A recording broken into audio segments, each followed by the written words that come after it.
No vídeo de hoje vamos trazer a análise do maior fundo imobiliário da Bolsa, o KNP11, o Kinea Índice de Preços. Trata-se de um fundo de grande porte de papéis e que tem apresentado queda no valor da sua cota nos últimos meses.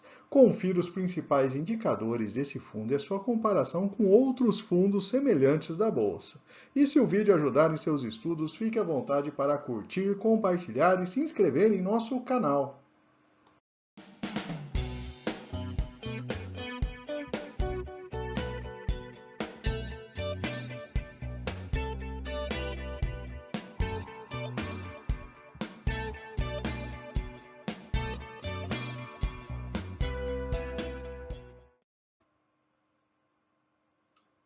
E vamos começar trazendo o portfólio do fundo. Primeiro detalhe que vale a pena chamar a atenção, a última coluna dessa tabela apresenta o percentual da carteira. Como trata-se de um fundo com um patrimônio bastante grande, a gente já tem naturalmente um certo nível de diversificação.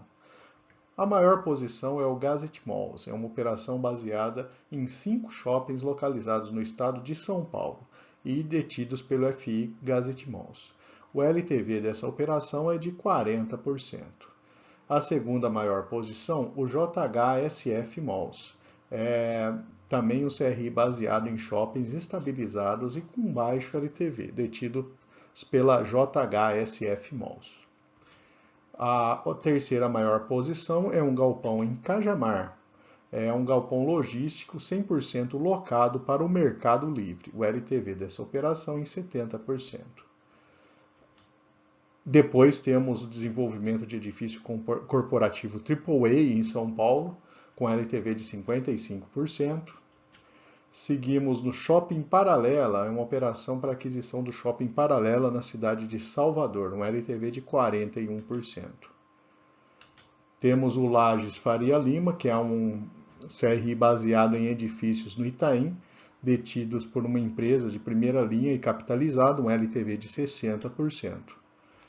A seguir temos o Shopping Balneário, que é um shopping dominante e maduro na região de Florianópolis, Santa Catarina, um LTV de 65%. E por fim, dentre as maiores posições, temos o CD de Extrema e São Bernardo do Campo. São ativos nessas duas cidades e plenamente ocupados. E o de Extrema vale chamar a atenção que é um BTS, né, e um contrato atípico, com um LTV total de 60% da operação. Essas são as principais posições dentro do portfólio do Canip 11.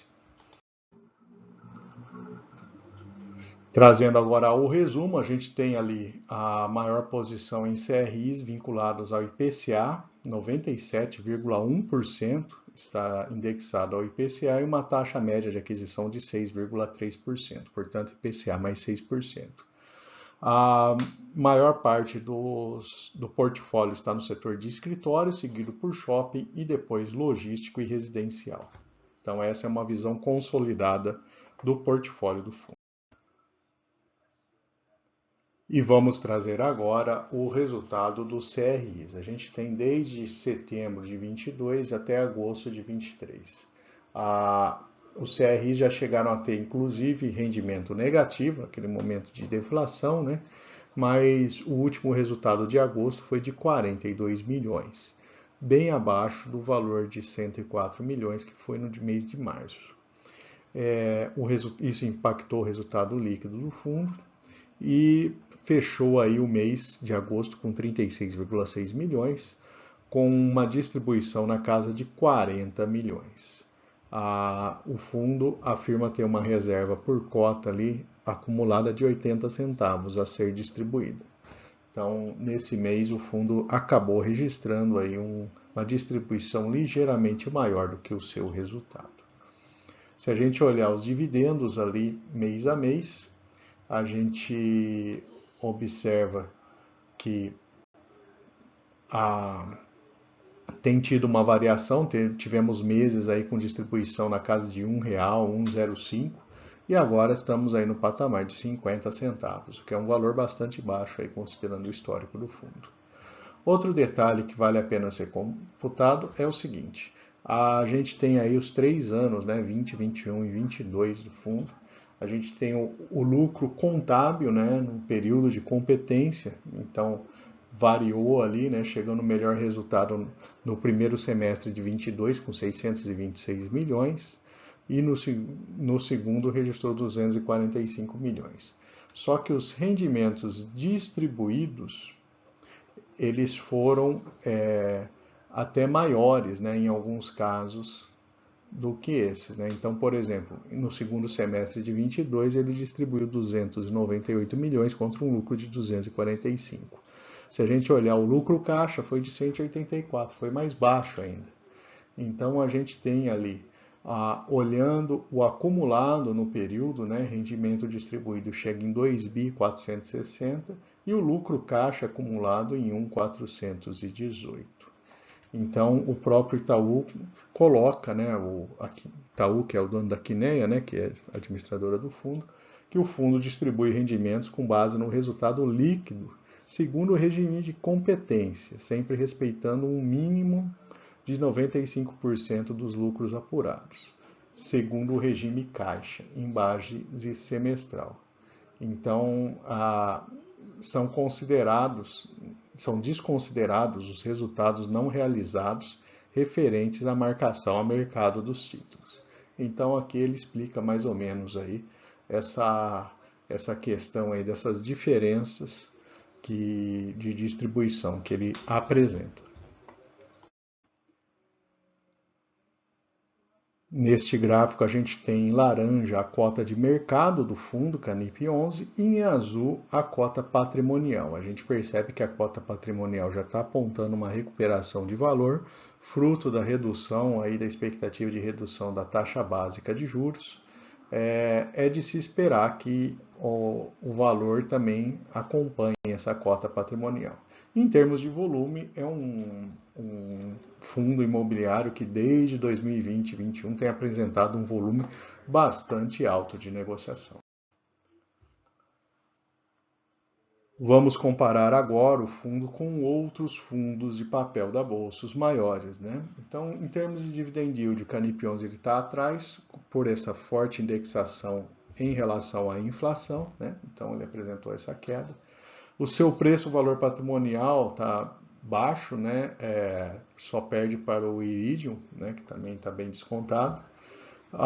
O fundo teve queda no valor do seu dividend yield nos últimos 3 anos, né? Menos 12%, semelhante ao Iridium. A sua liquidez é bastante elevada, temos nesse grupo aqui 4 fundos que passam de 10 milhões de negociação diária, né? Fruto também do aumento do número de cotistas de fundo imobiliário na Bolsa.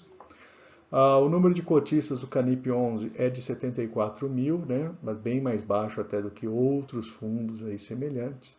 Ele está com 3% em caixa e seu patrimônio de 7,9 bi. A taxa de administração dele está na casa de 1% do valor patrimonial, que é um valor médio-baixo ali dentro desse grupo. Se a gente comparar o histórico de quem investiu há 1 a 2 anos, nas duas situações o rendimento foi melhor do que a inflação. Mesmo em 2 anos que teve a desvalorização da cota, ainda os proventos pagos acabaram compensando essa situação. E neste gráfico temos a evolução do valor da cota, portanto a gente percebe que a cota desse fundo ele está aí na casa de R$ 92,00. Está bem baixo em relação ao histórico que ele já negociou, podendo aí ser uma oportunidade de repente para um momento em que tivermos a queda da taxa de juros e tivermos índices de inflação um pouco mais altos do que estamos tendo agora. Então é um fundo para pegar, capturar aí parcialmente aí esse efeito da inflação, né?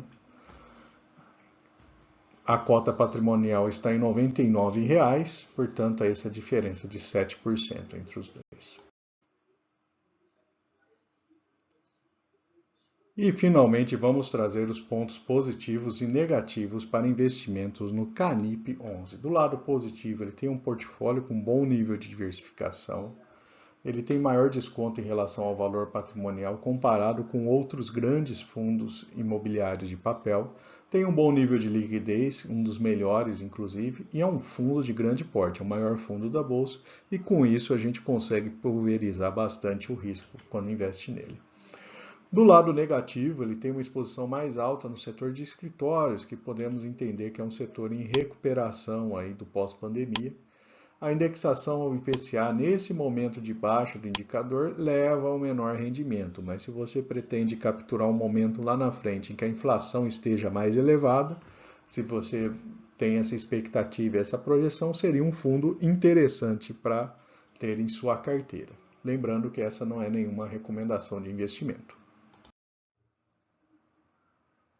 E por fim, eu vou deixar aqui uma lista de outras análises de fundos imobiliários e duas recomendações de vídeo. Fique à vontade para consultar. Se não for inscrito, se inscreva em nosso canal.